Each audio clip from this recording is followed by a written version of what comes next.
Alright, so this is just a recall regarding our midterm project. So yung midterm project po natin is RTL design to VHDL conversion.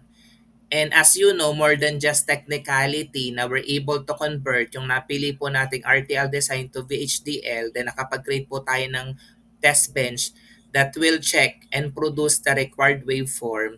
Napakahalaga that we're also good in documentation. So binigay ko na these are actually suggested na mga parts na pwede po nating ilagay dun sa ating IEEE paper. So yung una again, we have the specifications document. So basically, I'm expecting that you're gonna be listing all the signals that you use in the converted VHDL design.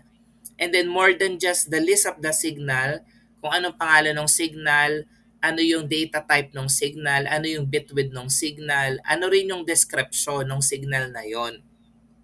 And then also provide a comprehensive overview of the design that explains the functionality and the key features of the design. So you may also include the diagrams or even the flow charts so that you could illustrate the data flow and the logic. And then of course, we have the BHDL model, 'di ba? So in the BHDL model, in-explain mo doon detalyado yung napili mong Verilog code and then yung kanyang conversion to HDL. And then ensure mo na yung iyong ginawang BHDL ay well-structured, may proper comments, and then na-follow niya yung coding guidelines. And then sana kino-compare mo din ano ba yung ginamit mo na Verilog constructs yung available doon sa reference mo and then ano yung ginamit mo sa VHDL para ma-distinguish mo yung difference ng code mo doon sa reference. And then if you could also identify the number of gates or the components that you have used, maganda rin na masama po natin siya doon.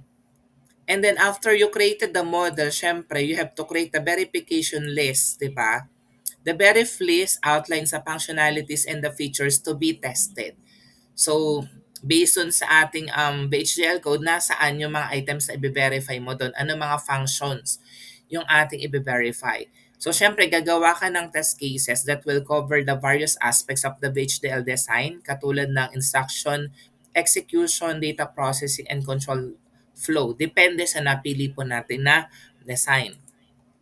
Then, syempre, isi-simulate mo siya sa Xilinx ISE. Iraran mo siya based on the defined test cases or the test benches so that you could validate the functionality of the RTL design.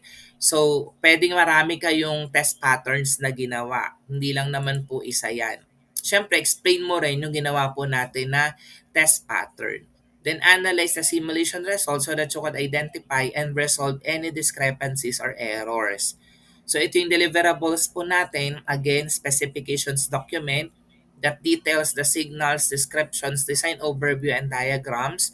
VHDL model with complete implementation of the selected RTL design. Verif list, comprehensive list ng test cases per verification, and then of course the simulation results, a report detailing simulation outcomes and any necessary adjustments made. So yung aking requirement, at least 3 pages. Pero halimbawa, you go beyond 3 pages, pwede naman mga 3 to 5 pages. Okay na po yun.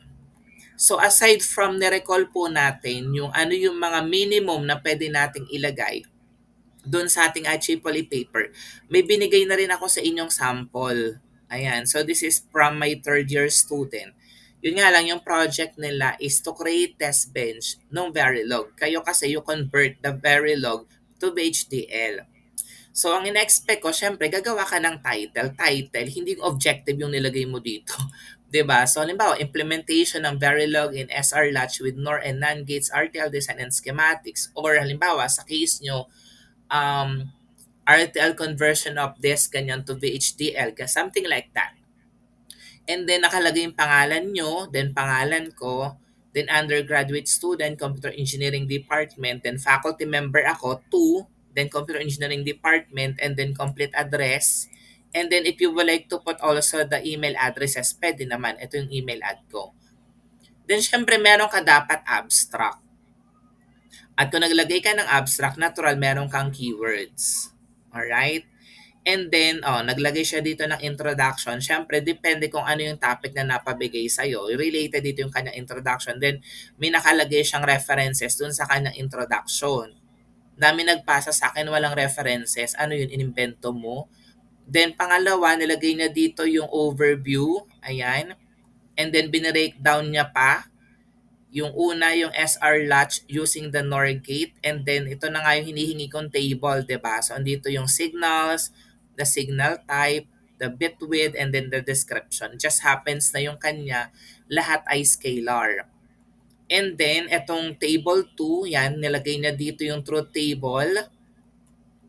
And then, nilagay na yung circuit diagram and the RTL schematic that you can already produce. Di ba, in-expect ko sa inyo, hindi ang background ay black at saka ang lines lagi ay color green. Sabi ko sa inyo, ibahin natin yung kulay.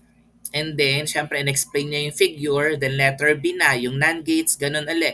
In-explain niya uli yung signal. Pinrovide niya yung truth table. Binigay na yung diagram, RTL schematic. And then yung chapter 3 na, ito na yung pinakita niya naman yung kanyang ginawa ng code. So pinakita niyo yung kanyang Verilog code. Ayan. And then ito yung for SR latch using NAND gates. And then in-explain niya yung simulation setup. And then here's the test bench. Ayan. And then ito yung mga test cases na ginamit niya.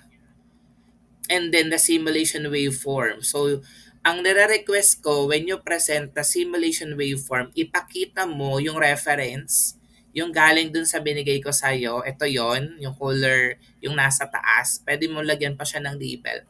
And then yung nasa ilalim naman, ito naman po yung ginawa nyo na mismo. So side by side, kita ko agad, di ba? Kita ko agad kung kapareho siya ng target or malayo siya dun sa target. So dapat pantayin nyo man lang siya. And then, nilagay niya dito yung test cases for the test bench. Ayan. Test bench for the other design for the SR latch using NAND gate and then the simulation again. And then summary and and then references. Ayan. So at least 5 references yung kanya, pero kung kakaunti talagang reference nyo, at least mga 3 man lang yung references na ilagay po natin. Alright, so I hope kaya na po nating maayos, ma-deliver ng mabuti yung atin pong midterm project.